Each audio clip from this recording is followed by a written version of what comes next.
Halo semua, perkenalkan nama saya Maria Delvina. Saya dari Prodi Pendidikan Guru Sekolah Dasar semester 5 dengan NIM 2001140081.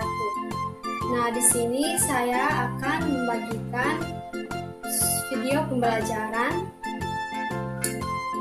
tentang dengan muatan bahasa Indonesia. Nah, mari kita simak sama-sama ya.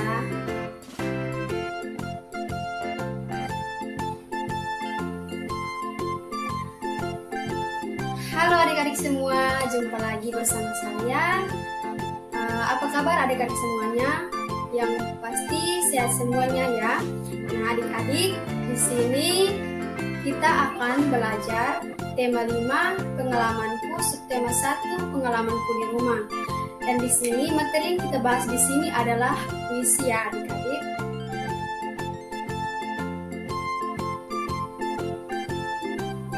Nah, adik-adik, tentu saja adik-adik semua akan bertanya, apa itu puisi? Dan kalau begitu mari kita simak bersama-sama.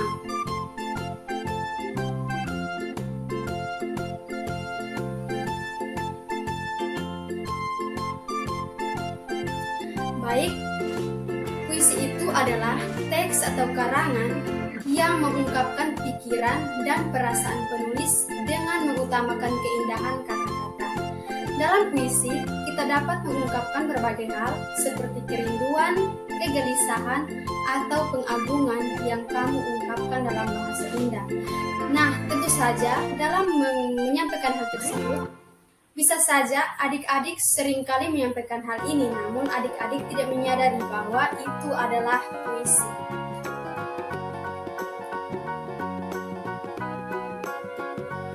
Dalam puisi terdapat jenis-jenis puisi. Nah, di sini yang pertama adalah puisi naratif. Puisi naratif adalah puisi yang mengungkapkan atau menceritakan penjelasan dari penulis. Yang kedua, puisi lirik. Puisi lirik adalah puisi yang mengungkapkan berbagai perasaan penulis. Dan yang ketiga yaitu puisi deskriptif. Nah, adik-adik, puisi deskriptif adalah puisi di mana penulis bertindak sebagai pemberi kesan terhadap suatu keadaan, peristiwa, maupun suasana yang menarik perhatiannya.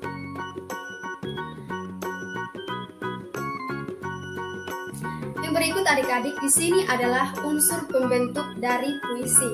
Nah, di sini yang pertama majas dan irama.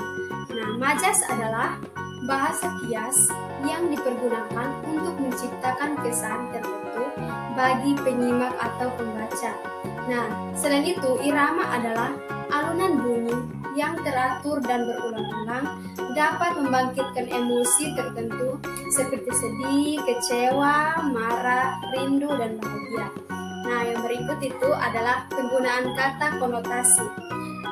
Kata konotasi di sini adalah kata yang bermakna tidak sebenarnya. Kata itu telah mengalami penambahan-penambahan, baik itu berdasarkan pengalaman, kesan, maupun imajinasi, dan perasaan dari penulis itu sendiri. Nah, di sini adik-adik, biasanya puisi itu memang banyak menggunakan kata-kata bermakna konotatif. Yang berikut itu adalah kata-kata berlambang. Nah, adik-adik, lambang atau simbol di sini adalah sesuatu seperti gambar, tanda ataupun kata yang menyatakan maksud tertentu. Misalnya, rantai dan padi kapas dalam gambar Garuda Pancasila. Selain itu juga tunas kelapa sebagai lambang pramuka. Baik adik-adik, unsur pembentuk puisi yang berikut di sini adalah berimajinasi dalam puisi. Nah, adik-adik, pengimajinasian adalah kata atau susunan kata yang dapat menimbulkan khayalan atau imajinasi. Dengan daya imajinasi tersebut, pembaca seolah-olah merasa, mendengar, atau melihat sesuatu yang diungkapkan oleh penulis itu sendiri. Baik adik-adik, berikutnya yaitu struktur dari puisi. Nah, dalam struktur yang pertama di sini adalah tema. Tema di sini adik-adik adalah gagasan pokok yang ingin diungkapkan dari penulis.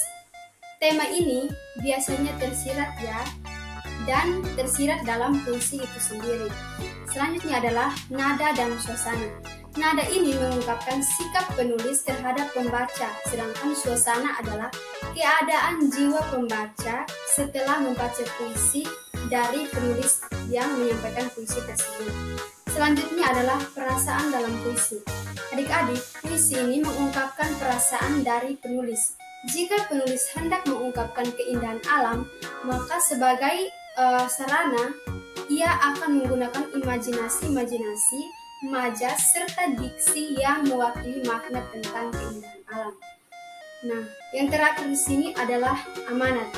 Amanat sendirinya merupakan suatu pesan yang ingin disampaikan penulis dalam puisinya. Biasanya, pesan yang disampaikan itu dihadirkan dalam ungkapan yang tersembunyi dalam puisi tersebut.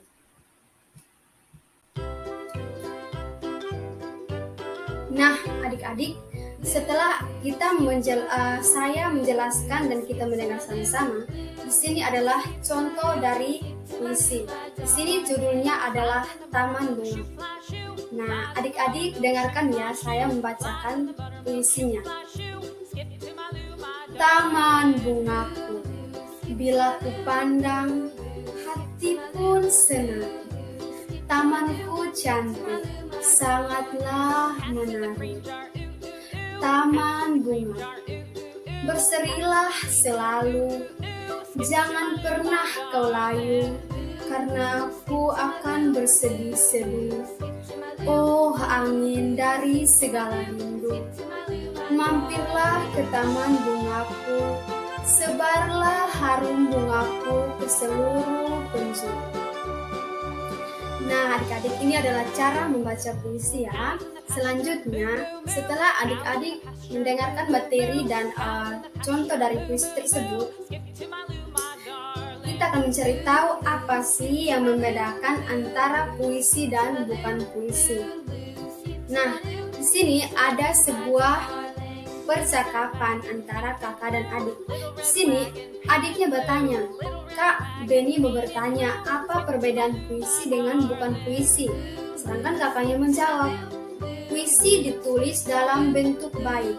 Bait terdiri atas baris-baris.